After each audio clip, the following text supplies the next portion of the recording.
Hey friend, remember when every kid on the planet carried one of these chunky little phones that could survive anything? That was the Nokia 3310, and it felt unstoppable. You'd flip it open, answer a call from your best mate, and just feel connected in the simplest, happiest way. Life was good with Nokia in your pocket. Friends gathered around tables, laughing, texting each other, sharing moments that made the whole world feel a little closer and a lot more fun. Nokia phones were everywhere, from tiny villages to big cities across the globe, like the company had conquered the entire planet with pure Finnish grit.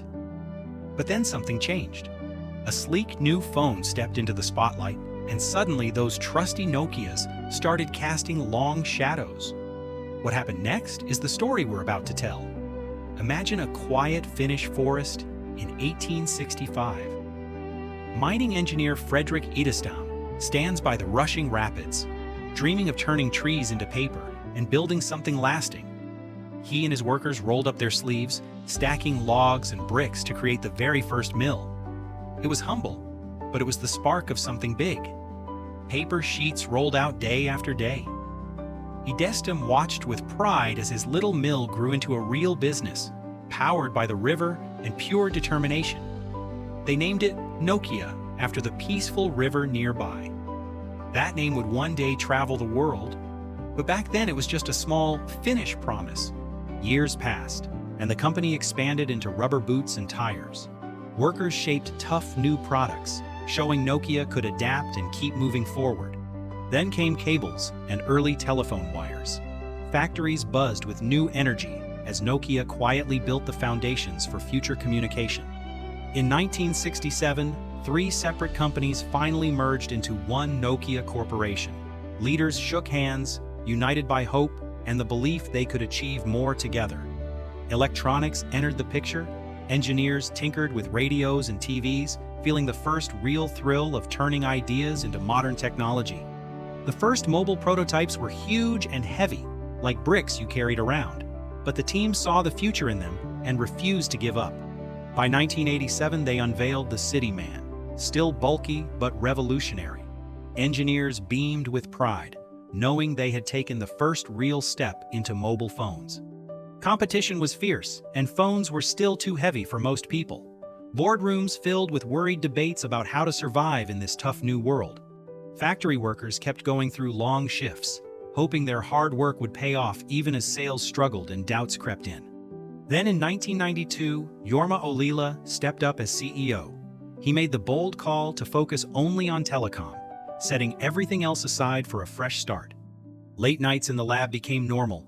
Engineers poured their hearts into creating lighter, better phones, driven by quiet Finnish resilience. Success finally arrived with the first GSM call. The whole team cheered because they knew they had cracked something truly special. Rivals like Motorola pushed hard, but Nokia kept innovating, learning from every challenge and refusing to be left behind. They sold off the old businesses without regret, betting everything on mobile. It felt risky, but the team believed in their vision with all their hearts. The first GSM phones shipped out. Workers packed boxes with renewed hope, sensing the tide was finally turning in their favor. One engineer stayed late, perfecting designs, driven by the dream that their phones could change how the world stayed connected.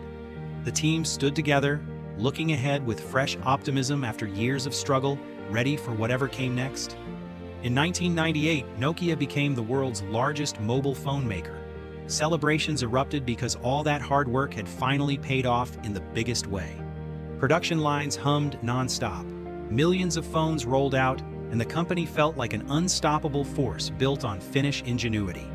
Then came the legendary 3310, tough enough to survive drops and loved by everyone. It became a symbol of reliability that people still talk about today. Customers lined up worldwide, smiling as they held their new Nokias. The brand had captured hearts and become part of everyday life everywhere. Executives stood tall on stage, proud of their global dominance. Nokia wasn't just a company anymore, it was a cultural phenomenon. But in 2007, Steve Jobs walked on stage and changed everything with one sleek iPhone. The world watched, and Nokia suddenly faced its biggest test. The team gathered around screens, hearts sinking as they realized touchscreens and apps were the new future they hadn't fully embraced. Boardrooms filled with urgent talks. Everyone felt the pressure because staying ahead had suddenly become incredibly difficult. Engineers worked frantically to update their systems, but the shift felt overwhelming, like trying to catch a speeding train. Market share began slipping away. The once unstoppable giant now had to face the painful reality that times had truly changed. Factories kept expanding, and phones still shipped by the millions. But the joy was mixed with the growing worry of losing their crown.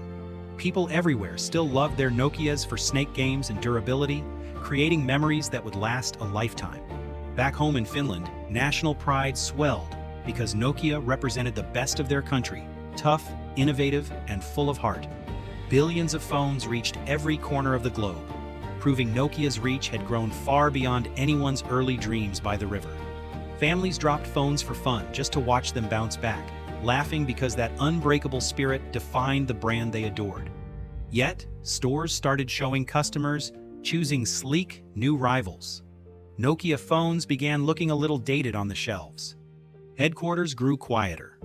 Empty desks told the story of a company fighting hard to hold on to its once bright future. New CEO Stephen Elop partnered with Microsoft for Windows phones, hoping this alliance could spark the comeback everyone desperately wanted. Production slowed as sales dropped sharply. The team kept working, but the weight of change felt heavier every single day. Even in tough times, they built new network towers, quietly preparing for a different kind of future beyond just consumer phones. In 2014, the mobile division was sold to Microsoft. It was a bittersweet goodbye, but Nokia chose to pivot with quiet dignity. The company refocused on networks and 5G infrastructure, building towers that would connect the world in brand new ways. The Nokia name returned through smart partnerships, bringing durable Android phones back to fans who never stopped believing. Today, the old paper mill and shiny new towers stand together, proof that true resilience means evolving while honoring where you began. Nokia's story reminds us that even giants can fall and rise again. It's not about never failing, it's about how you keep moving forward with heart.